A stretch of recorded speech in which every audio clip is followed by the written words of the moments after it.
minus that is here, we count here. They have log H3 plus this power minus 1. Automatically that will be pH equals to log of 1 over H3 plus then hydrozonium ion concentration. So this will definitely be the mathematical expression for the pH. So let's go to our option and see. If you look at our option, the options are similar, but we must be very careful in order to pick the right option. Look at this. Look at this. This one is disqualified because this one is having 1 over, so B is out. Then also, what is the major difference between this and this? The major difference is because of the fact that the square bracket is not here to justify what? Concentration. That is why this one is wrong, and this one can never be. So the option is option A. Then the next question, that's question 7. The type of salt that ionizes to produce 3 different ions in solution is, there is no other ion other than what? The double salt. Because in the double salt case, we have our metal from group 1, we also have our metal from group 3, then we have our SO4, 2 minus, so SO4, 2.12H2O. So this one is just water, so this one is a salt. It's not there, this one is just a compound. Then here, SO4 can associate to what? 2F minus. This is an anion. Why you have this is an ion of group 3, an ion of group 1. So 1, 2, 3. So we have 3 of them. So the only one that will do that to differentiate, to dissociate, or to ionize rather, into 3 different ions in solution will definitely be what? The salt that will do that is the double salt, because in the double salt case, that is where we have this characteristic. Then question 8. The basicity of CH3COOH is, CH3COOH is what? An acetic acid. Take note, that's ethanoic acid. CH3COOH. What is understood by basicity is the number of replaceable hydrogen ion in 1 mole of the acid. So in this situation, this one is a weak acid. This is a weak acid simply because it has 3 hydrogen ions, and when it dissociates, you have it as CH3COO minus plus H plus. So it is only 1 out of the 4 atoms of hydrogen that will ionize. That is why it is what? A weak acid. And because of the fact that there is only 1 hydrogen ion ionized, automatically it will have a basicity of 1, because the number of replaceable hydrogen ions is what? 1 here. So automatically it will be option A. Then the next question, CH3COOH aqueous plus OH minus aqueous giving rise to CH3. This one is acetate ion. It's an acetate ion plus water. So the question now is CH3COO minus, that's the acetate ion, in the reaction is what? What can we call that? CH3COO minus. In this situation, if you look at this very well, we have CH3COOH reacting with OH minus to give rise to CH3COO minus plus water. In this situation, we discover that this one is going to this one, while this one is going to water. So in this situation, what has happened in this regard? This is an acid, really, and this is the base, really. So in this situation, we see it that this compound has lost 1 proton to become this. The conjugate, so in this situation, the definition of a conjugate base is simply the substance that is formed after an acid gets rid or loses 1 proton. That's when an acid loses 1 proton, the resultant product of that particular compound is a conjugate base. So in that situation, in the light of that, that means automatically this one will definitely be a conjugate base, and whereas this one will be what? A conjugate acid.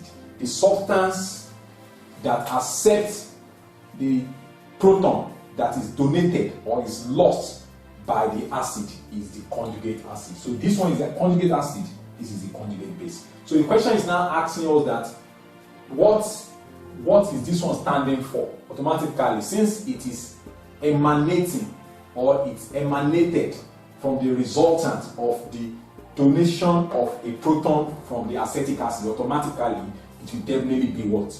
A conjugate base. So we'll go to our option and see the one that matches that. That is option D, is conjugate base. Then question 10. A salt formed when strong acid and strong base react is what? So we are talking about a salt formed when strong acid and strong base react. What would that salt be? So let's pick a strong acid, HCl. Let's pick a strong base, sodium hydroxide. Then they ask us that which salt is that? Automatically, when this one reacts with this neutralization reaction, then we have sodium chloride plus water. So this is a strong acid, this is a strong base. So we are forming sodium chloride and water. So what kind of salt is this? This one will definitely be a neutral or a normal salt, simply because there is complete ionization of the hydrogen ion. We can see that in this system we can't find any hydrogen or OH. So that's to show that it will definitely be a normal salt, since all the ionizable hydrogen ion have been completely replaced by what? A metal. So automatically that will be a neutral.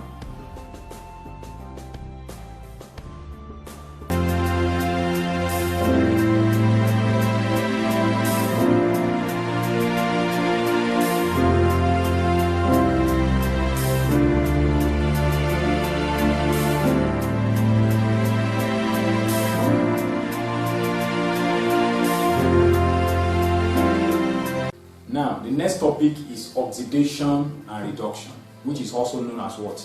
Redox reaction. In this situation, oxidation in terms of addition of oxygen or removal of hydrogen, reduction as removal of oxygen or addition of hydrogen. So what that is trying to let us realize is that whatever happened in the oxidation, the opposite happened in the reduction. That is addition of oxygen, then it will be removal of oxygen. Removal of hydrogen, it will be addition of hydrogen. Oxidation and reduction in terms of electron transfer. So let's see the objectives of this topic. Candidates should be able to identify the various forms of expressing oxidation and reduction. And I always employ a particular method, which is RO2ID. Where this is the reducing agent. One of the O here is oxidation, the other one is oxidized. Increase in oxidation number, then we have electron donor. So in that situation, we have whatever is happening in the reducing agent case, the opposite will be happening in the oxidizing agent case. So classify chemical reaction in terms of oxidation or reduction. So let's see, for example, if you have, let's say we have our zinc oxide plus, let's say, our carbon. So when we have this, then when they react, we have zinc plus CO2. So in this situation, zinc oxide is going to zinc, then CO is going to C, as carbon is going to carbon 4 oxide.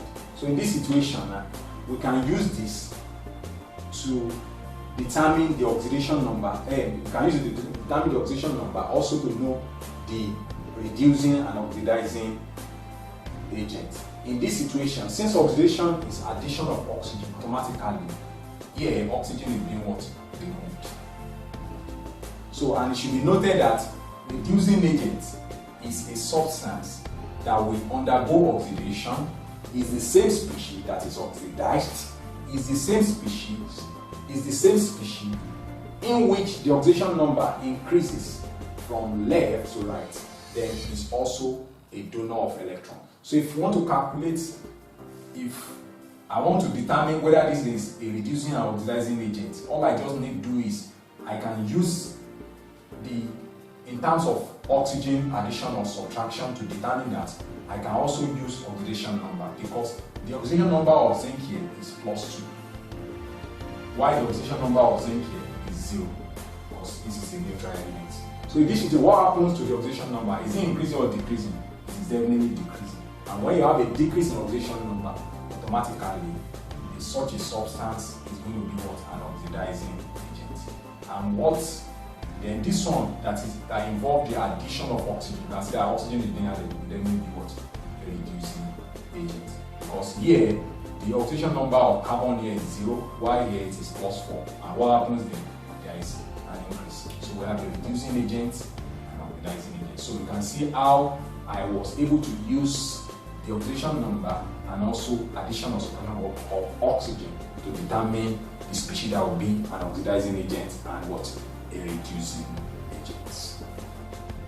So now let's see some other things like balance redox reaction equation.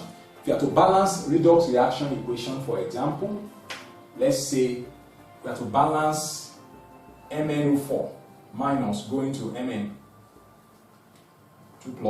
then we have, let's say, our iron 3 going to iron 2+, where you have to balance this. For example, this is an example of a redox reaction, because